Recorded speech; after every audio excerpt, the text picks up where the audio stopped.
ಈಗ ವಿಶೇಷವಾಗಿ ಇಲ್ಲಿ ನಾವು ತೋರಿಸೋದು ಬೇಡ.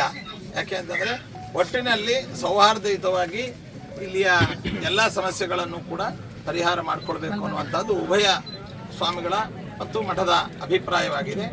ಅದು ದೇವರು ಮತ್ತು ಪದ್ಮನಾಭ ತೀರ್ಥರೇ ಮೊದಲಾಗಿರ್ತಕ್ಕಂಥವ್ರು ಅನುಗ್ರಹ ಮಾಡಿ ಯೋಗ್ಯವಾದ ರೀತಿಯಲ್ಲಿ ಮಾಡಿಸ್ತಾರೆ. ಕಳೆದ ಬಾರಿ ಮದ್ರಾಸ್ನಲ್ಲಿ ಆಗಿತ್ತು, ಅದೇ ಈಗ ಹಾಗೆ ಕಂಟಿನ್ಯೂ ಆಗಿ ಏನಾಗಿದೆ, ಭಕ್ತರಲ್ಲಿ ಗೊಂದಲ ಉಂಟಾಗಿದೆ. ಮತ್ತೆ ಈಗ ಏನಪ್ಪ ಇಲ್ಲೇ ಸಮಾಗಮ ಆಗ್ತಾ ಇದ್ದಾರೆ, ಮತ್ತೆ ಭಕ್ತರಲ್ಲಿ ಅದು ಏನು ಗೊತ್ತಾಗಲ್ಲ. ಆ ರೀತಿಯಲ್ಲಿ ಮುಂದೆ ಬರ್ತಕ್ಕಂಥ ಇವತ್ತು ನ್ಯಾಯಾಲಯ ಇರ್ಬೋದು, ಇವತ್ತು ಆರಾಧನೆ ಸೇರಿದಂತೆ ಎಲ್ಲ ಭೂಮಿ ಎಲ್ಲ ಸೇರಿದಂತೆ ಸ್ಪಷ್ಟ ನೋಡಿ. ಒಂದು ವಿಷಯ ಹೇಳ್ತೀವಿ, ಈಗ ನ್ಯಾಯಾಲಯದ ವಿಷಯವನ್ನ ಈಗ ಈ ಹಂತದಲ್ಲಿ ಇಲ್ಲಿ ಹೊರಗೆ ನಾವು ಮಾತನಾಡಬಾರ್ದು. ಆದ್ದರಿಂದ ಸೌಹಾರ್ದವಾದಂತಹ ವಾತಾವರಣ ಏರ್ಪಡತ್ತೆ ಅಂತಂಬುದನ್ನು ಅಷ್ಟೇ. ಭಕ್ತರಲ್ಲಿ ಗೊಂದಲ ಬೇಡ ಅಂತ ಭಕ್ತರುಗಳನ್ನ ಮುಂದೆ ಬರ್ತಕ್ಕಂಥ ಆರಾಧನೆಗಳನ್ನ ಇಬ್ಬರು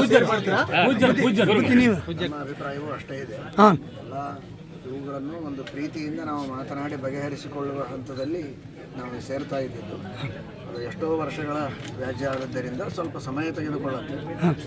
ಚೆನ್ನೈಯಲ್ಲಿ, ಬೆಂಗಳೂರಲ್ಲಿ ಇದು 3ನೇ ಸಲ ಸಮಾಗಮ ಆಗ್ತಾ ಇರೋದು. ಸಮಾಗಮ ಆಗ್ತಾ ಇದ್ದ ಹಾಗೆ ನಾವು ಒಂದೊಂದು ಹೆಜ್ಜೆ ಮುಂದೆ ಹೋಗ್ತಾ ಇದ್ದೀವಿ.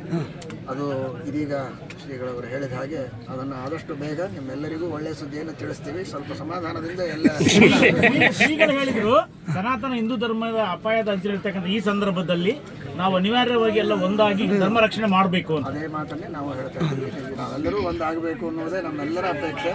ಅವಶ್ಯವಾಗಿ ಶೀಘ್ರದಲ್ಲಿ ಒಳ್ಳೆಯ ಸುದ್ದಿ ಒಂದಾಗೋದಲ್ಲ, ಈಗಲೇ ನಾವೆಲ್ಲರೂ ಒಂದಿದ್ದೇವೆ. ಕೆಲವು ವಿಷಯಗಳು ಉಭಯ ಶ್ರೀಗಳಲ್ಲಿ ಹೊಂದಾಣಿಕೆ ಇದೆ, ಬೇರೆ ರೀತಿ ಗೊಂದಲ ಆಗಬಾರ್ದು ಅಂತ. ಪ್ರಶ್ನೆಗಳಿಗೆ ಉತ್ತರಗಳನ್ನೆಲ್ಲ ಆಮೇಲೆ ಹೇಳ್ತೀವಿ. ಸೌಹಾರ್ದಯುತವಾಗಿ ಮಾಡಿ ಸಮಾಜಕ್ಕೆ ಆರಾಧನೆ ಕೂಡಿ ಮಾಡ್ತಾರೆ. ಆದಷ್ಟು ಬೇಗ ಸಮಸ್ಯೆ ಎಲ್ಲ ಸೂಕ್ತವಾದ ಪರಿಷ್ಕಾರವ ಆಗತ್ತೆ. ಆರಾಧನೆಗಳು ಇಬ್ಬರು ಸೇರಿ ಮಾಡ್ತೀರಾ ಹೇಗೆ? ಇವತ್ತು ಮಾಡಿದೀವಲ್ಲ,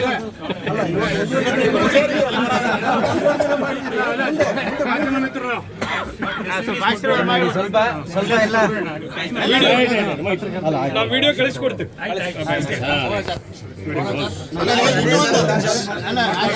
ಮಾತಾಡ್ಲಿಕ್ಕೆ ಬಿಟ್ಟರೆ ತಾನೆ ನಾವು ಯಾವಾಗ ಒಳ್ಳೇದಾಗಿ ಮಂತ್ರಾಕ್ಷತೆ ಕೊಟ್ಟು ಆಶೀರ್ವಾದ ಮಾಡಿಬಿಡ್ರಿ. ಎಲ್ಲರಿಗೂ ಒಳ್ಳೇದಾಗ್ಲಿ.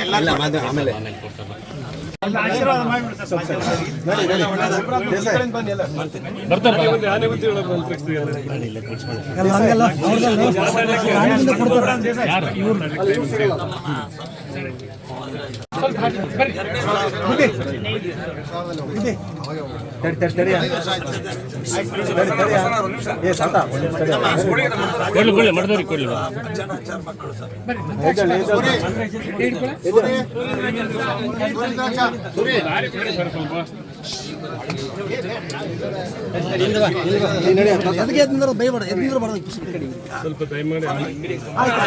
ಆಚಾರ್ಯರು ಲೈನ್ ನಲ್ಲಿ ವಿಡಿಯೋದಲ್ಲಿ ಇದ್ದಾರೆ.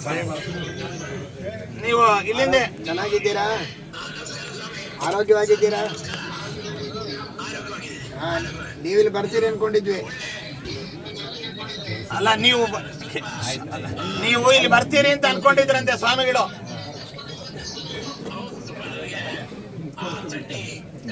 ಆಯ್ತು ಆಯ್ತು ಆಯ್ತು.